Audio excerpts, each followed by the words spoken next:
और खबरों में आगे बढ़ेंगे। मुरैना से इस वक्त की बड़ी जानकारी। शिवाई के किडनैपर्स से पुलिस का एनकाउंटर। बताते चले कि माता बसैया क्षेत्र के कोतवाल डैम के पास एनकाउंटर हुआ। पुलिस और किडनैपर्स में 10 से ज्यादा राउंड की फायरिंग हुई है।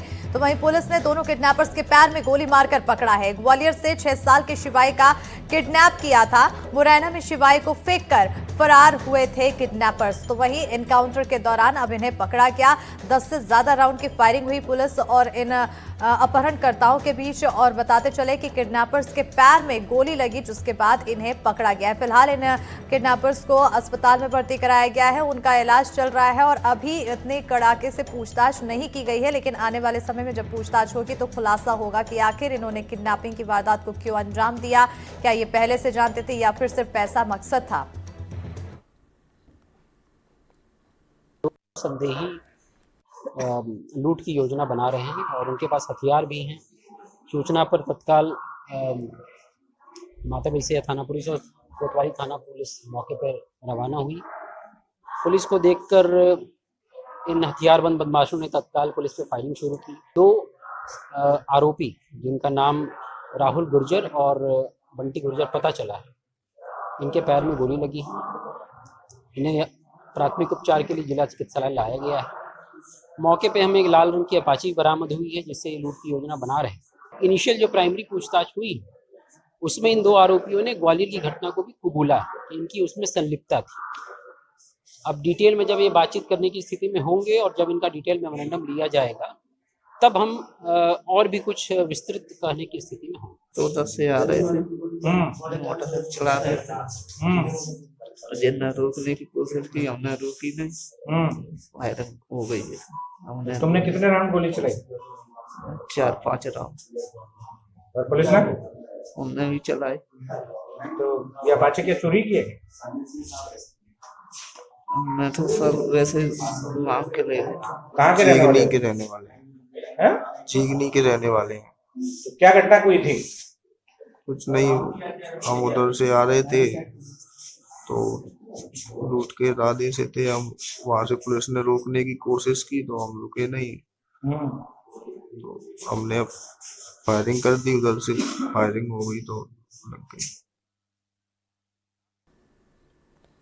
और इसी पर ज्यादा जानकारी के साथ हमारे सहयोगी उपेंद्र गौतम जुड़ चुके हैं। सीधा रुख करेंगे सहयोगी के। और उपेंद्र, कहीं ना कहीं अब एनकाउंटर तो पुलिस की गिरफ्त में आ चुके हैं, माफ कीजिएगा, अपहरणकर्ता एनकाउंटर के जरिए। लेकिन अब आगे की पूछताछ और आगे की कार्रवाई आखिर क्या कुछ होने वाली है?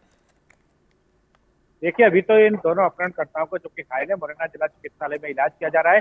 हम भी इस वक्त मुरैना जिला चिकित्सालय में ही हैं और इस इलाज के बाद जब उनको ठीक की स्थिति हो जाएगी तब पुलिस उनसे पूछताछ करेगी कि इनके अपहरण में कौन कौन लोग शामिल थे और ये बीती रात जब लूट की घटना की योजना बना रहे थे तब इनके साथ कौन कौन था।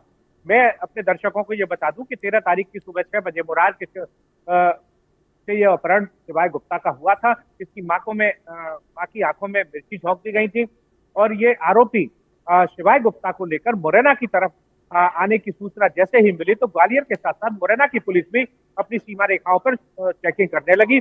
और ठीक 14 घंटे के बाद जिले के माता बसैया थाना क्षेत्र अंतर्गत एक गांव के पास शिवाय गुप्ता को छोड़ दिया गया।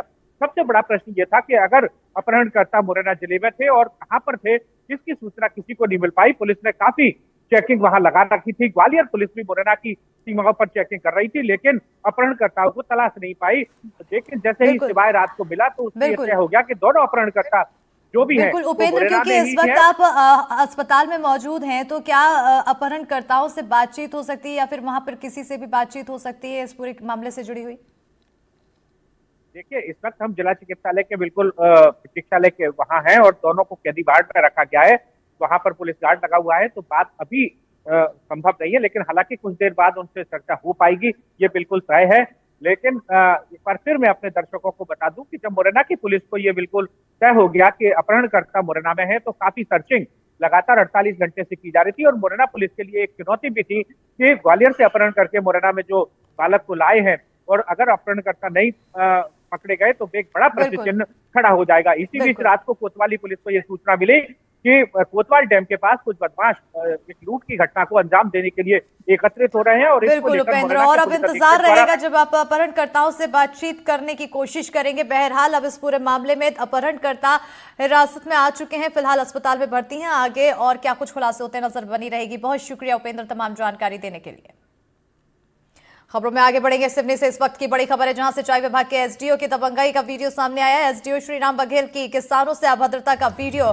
किसान को कार की डिग्गी में बंद करने की कोशिश की गई है, तो केवलारी के मलारी गांव का पूरा मामला बताया जा रहा है। किसानों के नहर का गेट खोलने की शिकायत मिली थी, तो शिकायत के बाद टीम के साथ पहुंचे थे एसडीओ श्रीराम बघेल। किसानों ने मामले में निष्पक्ष जांच और कार्रवाई की मांग की है। तो बड़ी जानकारी से आप सभी को रूबरू करा रहे हैं। सिवनी से बड़ी खबर है, सिंचाई विभाग के एसडीओ की दबंगई का वीडियो सामने आया है। तस्वीरें आप देख सकते हैं, जहां पर ये दो तस्वीरों को देखकर अंदाजा लगाइए कि आखिर किस तरह से किसानों के साथ अभद्रता करते हुए ये एसडीओ नजर आते हैं। तो दूसरी तस्वीर में ये नाराज